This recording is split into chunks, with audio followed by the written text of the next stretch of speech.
Hello. So in this lecture, we're going to talk about the phenomenon of colonization. I've talked a bit about Greek colonization before. The Greeks are big colonizers, as we're about to see, and they had an earlier phase of colonization that occurred during the early Iron Age when some Greeks from the mainland seem to have fled. Conditions there, maybe if the Dorian invasion was a violent invasion, for instance, maybe that as well. And they largely go to the coast of Asia Minor. So we switched maps now. We're at the big view map. Ignore the map under here, which is the city of Rome. I have so many maps. So they were largely going to the coast of what the Greeks call Asia Minor.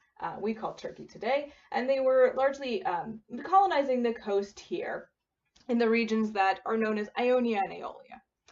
And then colonization settles down for a while, but during the Archaic period, colonization, that process, comes sort of rearing back to life. So why is colonization happening at this time? Well, the Greeks need certain things. We've talked before about how Greece doesn't have a lot of metals, and so there are certain resources like metals that the Greeks need access to. And one way they do that is by colonizing new lands. They set up a little polis in a new area, and then they can either exploit the goods there or they can trade with the people who live there to get those goods. Another thing that they're running out of, as we said in the last classes, is land, right? A lot of times these polis are being set up and they have a certain geographical area that they encompass, but most of the land in that area has been taken up by elite landowners. And so people don't have enough land. Another issue with this is that as families sort of divide their plots up amongst surviving sons, family plots have gotten smaller and smaller over time. So there's this land hunger. Another thing that people are looking for is freedom, right? We've said that the aristocratic system that is built into these polis in Greece is very oppressive to the lower classes who have almost no say in the government. And so people who would like to escape the old aristocratic families may do so by founding their own city. So colonization is the answer. Now, there's a sort of an old model of colonization that used to be put forward that said that, okay, when colonization happened in the Archaic period, one polis, which was called the mother city or metropolis, put together an expedition and sent it out to find a new place to live, either to solve overpopulation or to find resources or something. And it was all sort of ordained, and there was a very specific relationship between the mother city and the colony. And nowadays, scholars have looked at the evidence and said this doesn't seem to be that formalized. In fact, most of these colonization enterprises seem to be private, right? A group of individuals gets together by themselves and decides we're going to go find a new place to live that is better off in many ways. Now, that being said, usually that group is all from the same city-state, right? It's a group of people from one polis who said, we're sick of it here. Let's find somewhere else to go. And there's also often attachments, right? Even if they're not formal attachments, the people who live there have an attachment back to their mother city because they have family there, kin there, their traditions derive from that polis, their particular religious cults, all that kind of stuff ties them together. One important figure in colonization that we see very commonly is the Oikist, and that's Oikist. I don't have my blackboard here at the moment. The Oikist is the leader of the expedition and the founder of the new city. He usually becomes an important political figure in the new city, and when he dies, he's often heroized. So we've talked about the Greek hero cult and said that people tend to worship heroes that are connected to the regions where their community is. And that's very true, but with a colony, you don't have a hero, right? This is a land no one's lived on before, so there's no hero attached to it. So your oikos becomes kind of like your hero. He's your founder, and he supposedly laid out all your laws and established order here. And so the oikos is a very important figure in colonization. Now, the colonization of the Archaic period takes place in two waves or two phases. The earliest phase begins in the mid-8th century BC, and it focuses on the Western Mediterranean, and in particular, Italy and southern Italy, I should say, and Sicily. I am going to put up a lot of markers here because I want to give you a sense of how widespread Greek colonization is, but you don't need to know the names of these colonies. There are one or two which are more important that I'll mention, but by and large you don't have to memorize all these, which is good because I think I have 63 that I'm going to be putting up here today. Okay, so some of the earliest colonizers come from the island of Euboea here, just north of Attica in Greece, the site of like Lefkon and so forth. And so they're good traders in the Archaic period, right? They do a lot of trade because they're an island and they have access throughout the Aegean and to central and southern Greece. And so they establish a number of colonies that probably are there for resources, right? Or to establish trade networks with the people living there. And so I think I've mentioned in a previous one that we have Pithecusae. Pithecusae is off the coast of southern Italy. There's an island here, and that is established essentially as a trading post and colony for the Euboeans. And they have more in that region as well, places like Cumae, for instance. Um, People soon follow, right, from Euboea and other spots, and we get many, many more sites in Italy. We get Neapolis, which in Greek means new city, and it's modern Naples. Here we have Posidonia, another pretty good city. People start to go to Sicily and fill up Sicily. Sicily is this island right off the coast of Italy, the toe of Italy, and it's a very rich agricultural island with lots of good fields and grazing lands, which again Greece lacks. And so we see the establishment of Zancle and Naxos and Catana and Leontini. And the important one for Sicily is Syracuse, because it forms a capital. It becomes a kind of a Greek empire, the capital of the Greek Empire over there eventually. So Syracuse right there, like the city in New York, is major. But they're not the only ones. There's Gela and Himera and Acragus and Selinus. Southern Italy here also gets developed. This bay here is known as the Bay of Tarantum, and Peloponnesians really lead the way there. And they establish colonies at places like Metapontum and Sybaris and Croton and Locri and Regia. And over here on the other side is Taurus. Taurus was actually a Spartan colony. Sparta sent very few colonies out. Taurus was really the only one, and that gives the Bay of Tarentum its name. They also go even further abroad, and they begin to scatter around the coast of the Western Mediterranean. So we have some a little further up in Italy, like Gravisca. This one's on Corsica. This is Illyria. I have Spina up here, just kind of hanging out by itself. But then we go along the southern coast of France, and we have a couple. I'm just going to grab all my stickies over here.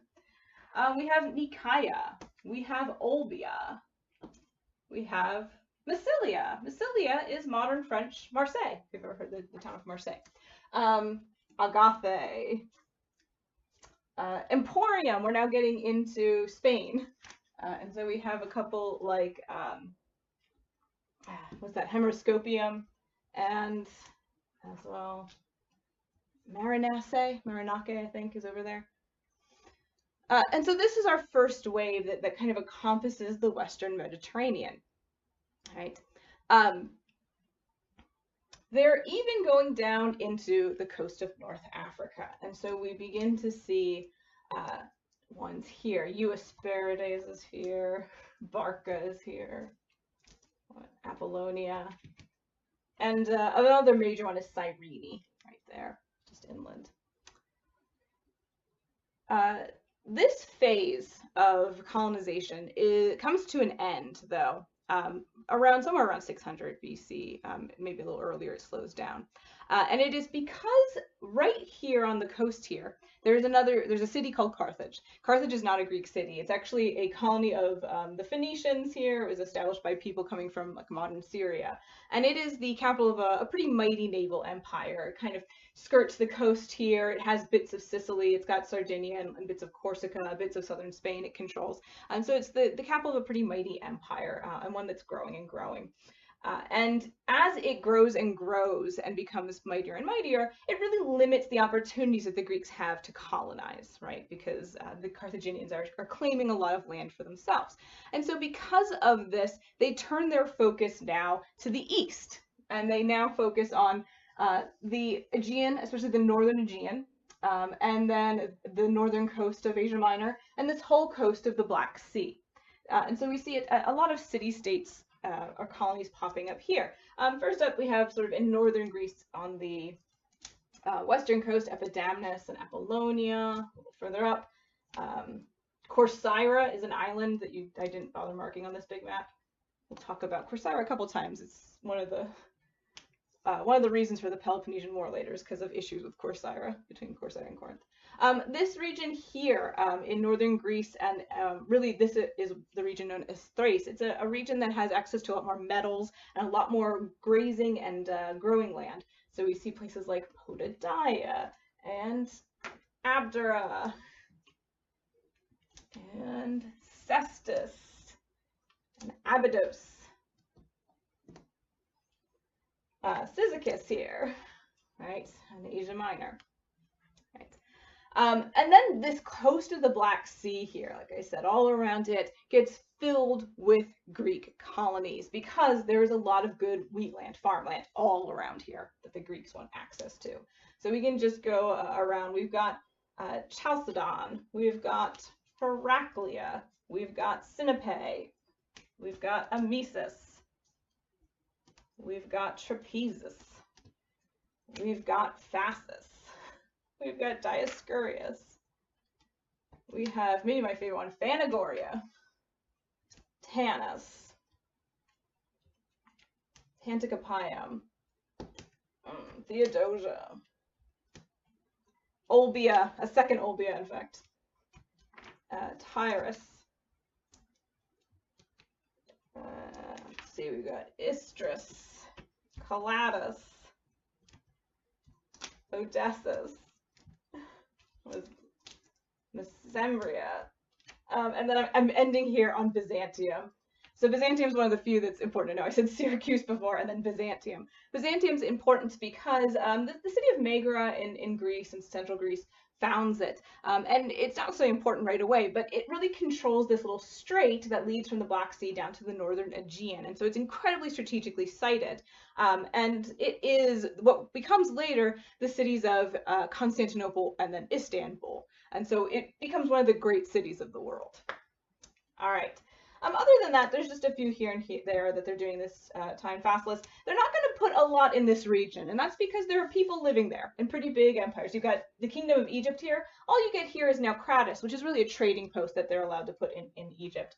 And then here is Almina, which I've mentioned before is a trading post in the region of Syria to allow them to trade there. All right, so I think that's all of them, but I wanted to put them all up, not because they're all necessarily important. Only a few are really important to our discussion and will be important in later periods of Greek history, but to give you a sense of how widespread this colonization is. I said there's like over 1,000 Greek city-states in the ancient world, and that's true, but they're not all in the Greek mainland and the Aegean. There are hundreds, there are a couple hundred of those are scattered all around the Mediterranean and Black Sea coasts. And so when we talk about the ancient Greek world, we tend to think about the Greek mainland and the Aegean, but really it's everywhere the Greeks lived, and it's already hugely expanded. When we get to the campaigns of Alexander the Great, the Greeks are going to conquer territory as far as this Indus River here. And so the Greek world really can take up a lot of space as we go along. All right, so the only other thing I want to mention about colonization is that in many ways it works, right? We said, why do they colonize? Well, because they don't have enough land, they don't have resources, and so they have access to those, and some of the population kind of gets fed off to new places, so that eases land hunger at home. But it also reduces tension. Often it is the people who are most upset at the political order at home who leave and go found a new colony, and so those kind of rabble rousers are taken out of the population, and it allows the aristocratic model to continue on for maybe a little bit longer than it would have otherwise. Okay, so that's it for colonization. Thank you guys for watching. Bye.